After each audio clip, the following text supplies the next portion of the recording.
Let's check in now with Heather Ford, live in Valley Center this morning. Speaking of bees. Speaking of bees, what a coincidence. She's teaching us almost the like we planned it that importance way. of beekeeping. Hey, you don't have your mask on, Heather. You getting more brave or what? What's the deal?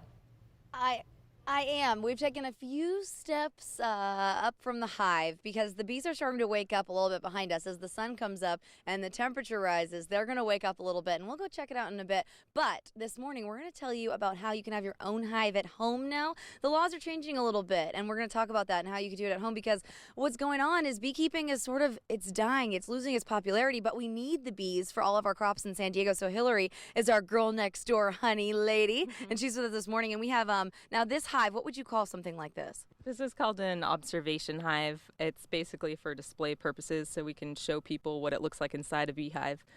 So when we talk about at-home beekeeping, I think a lot of people out there are probably pretty apprehensive to this because, I mean, I'm just a little scared being next to the hives and knowing that bees can sting. It's pretty natural for people to be afraid of that. But how could you keep this at home and do something like this, really, if you lived, I don't know, in Solana Beach or Hillcrest or whatever it may be? It's really simple, actually. Bees don't really take that much space. You really only need about a 10, 15-foot radius around the hive.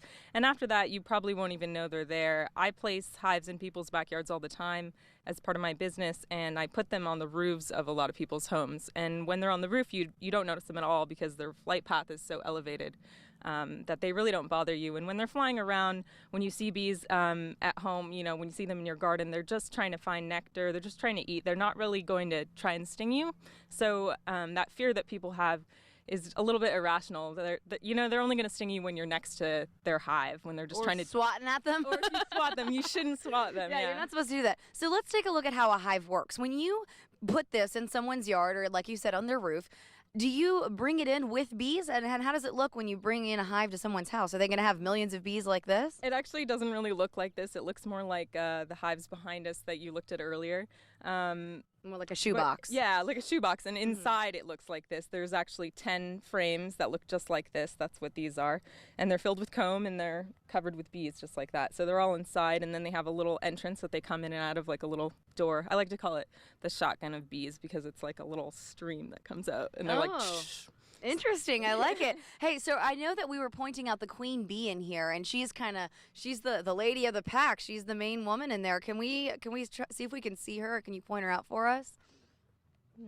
Oh, there she is. So she has nail polish. You guys have marked her so we can learn about what they do. And what does the queen bee do? What is she in charge of? She basically just lays all the eggs in the hive, so she's in charge of keeping the population up. She can lay 2,000 eggs a day, actually.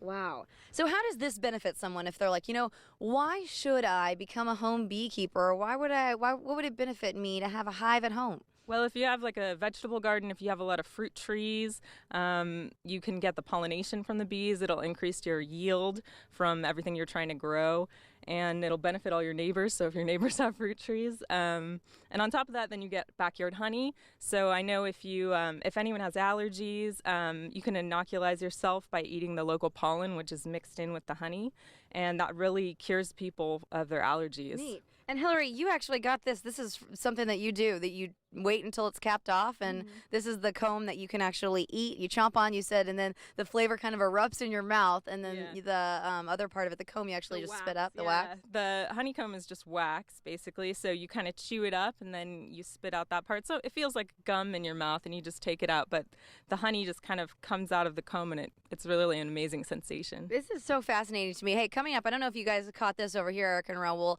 but honey actually goes into one of the oldest drinks or libations called mead, and we're going to talk about how that's made, how a local guy here in San Diego is putting this all together, and we're going to talk about how that is made coming up. But you didn't know you were going to learn all this morning, did you? The guys out here said, Heather, we're going to teach you about the birds and the bees, or maybe just the bees. So there you have it. What'd she say? Bees. Bees. What? Bees. Birds and the bees? Bees. Just the bees. Mostly just bees. Just the bees. You always learn something from Heather Ford. Right? Right? Always. Heather, thank you.